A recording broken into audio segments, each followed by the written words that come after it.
아, 어제 국정감사 마지막 날에 제1야당의 중앙당사가 침탈당하는 그런 폭거가 발생했습니다.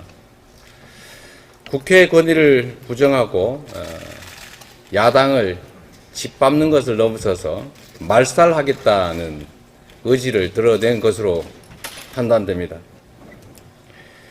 대한민국 민주주의 역사에 다시는 반복돼서는 안 될 이 참혹한 현장을 국민과 당원 그리고 언론도 똑똑히 지켜보았습니다. 특히 시정연설을 하루 앞두고 벌어진 이번 사태는 정상적인 정치를 거부하고 국민과 헌법 위에 군림하겠다는 선전포고입니다. 정치 도의와 국민의 기대를 저버린 것에 대해서 엄중한 심판이 뒤따를 것입니다. 거듭 말씀드리지만 지금 국가 역량을 정치 보복, 야당 탄압에 허비할 여유가 없습니다. 민생은 어렵고 경제는 바닥을 모르고 추락하고 있습니다. 이제 정치는 사라지고 폭력적인 지배만 남았습니다. 일부 정치 검찰들의 검찰 독재 그리고 공안 통치가 판을 치고 있습니다. 민생으로 돌아가야 합니다. 정치를 회복해야 합니다. 존중하고 함께 길을 찾아가야 합니다. 정부와 여당이 이런 방식으로 야당을 말살하고 폭력적 지배를 하겠다는 의지를 드러낸다면 이제 우리는 맞서 싸울 수밖에 없다. 국민과 함께 끝까지 싸우겠다. 이렇게 선언합니다. 고맙습니다.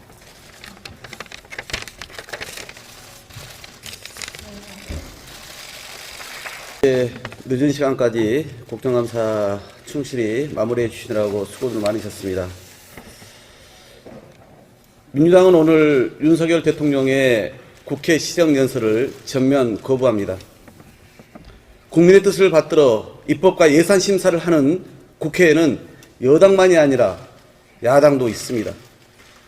그런데 대통령이 국제 외교 현장에서 국회를 이 XX들로 표현했고 대통령실 홍보수석은 이는 우리 야당을 향한 것이라고 인정했습니다. 이 XX라 멸칭된 야당 국회의원들로서 최소한 대통령이 시정연설을 하러 국회로 오기 전 그간의 막말과 정쟁에 대해 국민과 국회에 사과하고 매듭짓길 기대했습니다. 하지만 대통령은 어제 시정연설 조건은 헌정사에 들어본 적 없다고 답했습니다. 오히려 윤석열 대통령께 묻고 싶습니다. 역대 대통령 중 국제 외교 현장에서 우리나라 야당을 향해 버젓이 비속어로 공격한 적이 헌정사에 있었습니까? 바이든이라 말해놓고 날리면 이라 알아들으라며 전 국민의 귀를 시험한 억지야말로 근현대사를 통틀어 초유의 일입니다. 대통령이 공개석상에서 종북주사파 운운하며 협치 불가를 선언한 것 또한 군부 독재 시절에도 들어보지 못한 일입니다. 민주화 이후 제1야당 당사를 국정감사 중에 침탈한 것 역시 유례가 없습니다. 지금 헌정사에 초유의 기록을 남기고 있는 사람은 과연 누구입니까? 바로 윤석열 대통령 자신입니다. 윤 대통령 불과 5개월 전 국회를 찾아 국정 주요 사안을 국회의원들과 긴밀히 논의하겠다고 말했습니다. 뒤로는 막말 정쟁, 민생 애면, 야당 탄압, 협치 파괴로 입법부를 부정하면서 또다시 시정연설로 국회를 기만하려는 것입니까? 지금 하루가 멀다 하고 노동자가 산업 현장에서 목숨을 잃고 있습니다. 카카오 먹통 사태로 피해를 입은 소상공인들은 길거리로 나앉았습니다. 여당 소속 강원도지사의 경솔한 조치 하나로 채권시장이 요동치며 금융시장이 마비될 지경입니다. 무능한 정부의 뒤엉킨 국정이라도 바로 잡아야 하건만 검찰의 민주당사 압수수색은 국정감사마저 마비시켰습니다.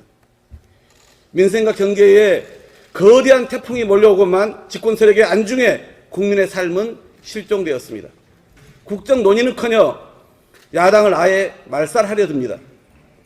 무차별 영장 남발과 전방위 수사 등 전 정부 털기 정도가 아니라 전면 지우기에 나서고 있습니다. 그런다고 이 정부가 초래한 온갖 참사, 국정 무능, 민생 실패가 가려질 리 없습니다. 검찰 독재와 신공안 통치로 야당을 탄압하고 민생을 파탄내는 정권을 신뢰할 국민도 없습니다. 연일 발표되는 여론조사에서 확인되듯이 윤석열 정권이 사전 정국으로 노렸던 바와는 거꾸로 중도층의 마음마저 떠난 상황입니다. 제2의 외환위기, 제2의 연평도 사태가 일촉즉발인 상황에서 협치는 팽개치고 검찰공화국 본색만으로 국민 비판을 피할 수는 없을 것입니다. 지금 시급한 것은 전 정부와 야당 탄압이 아니라 민생, 경제, 안보입니다.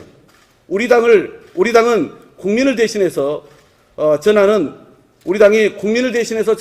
엄중 경고를 윤석열 대통령은 겸허히 받아들이기 바랍니다. 민주당은 윤석열 정권에 맞서 민주주의를 지키고 심각한 위기에 직면한 민생, 경제, 안보도 챙겨나가겠습니다. 문만 열어놓고 국민의힘 반대로 국회 민생경제특위에서 공전 중인 법안들을 포함하여 22대 민생 입법과제 등 법안들을 신속하게 각 상임위에서 처리하겠습니다. 특히 초부자 감세와 민생예산 삭감은 결코 허용하지 않을 것입니다. 윤석열 정권의 반협치 폭주 앞에 오늘 대통령의 시정연설은 거부하지만 우리 민주당은 국민 혈세가 허투루 쓰이지 않도록 내년도 나라살림 예산심사에 그 어느 해보다 철저하게 그리고 더 강력하게 대응해 나가겠습니다. 국정감사를 치느라고 수고 많으신 우리 의원님들께서도 이제 민생과 경제를 살리는 예산심사와 국민의 삶에 도움이 되는 법안 처리에 더 만전을 기해 주실 것을 요청드립니다. 끝으로 오늘 시정연설 대응과 관련해서 한 말씀 드리겠습니다.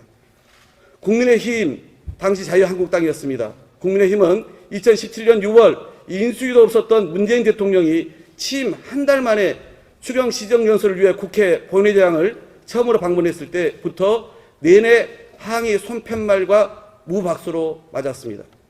이와 달리 더불어민주당은 지난 5월 윤석열 대통령의 추경을 위한 첫 국회 시정연설을 기립과 박수로 환영했고 그 후 국무총리 임명 동의안 처리도 선뜻 협조하면서 협치의 손길을 내밀었습니다.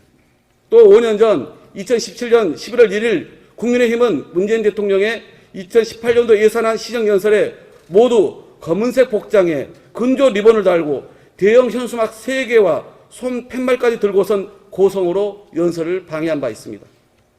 오늘 우리는 당시 국민의힘처럼 본회의장에 들어가서 대통령 연설을 직접 방해하는 행위보다는 더 엄중하면서도 더 절제된 방식으로 항의의 뜻을 충분히 표출하는 것이 더 낫겠다고 판단합니다. 보다 자세한 대응 행동에 대해서는 비공개 회의에서 진성준 원내수석 부대표가 제안을 드리겠습니다. 이상입니다.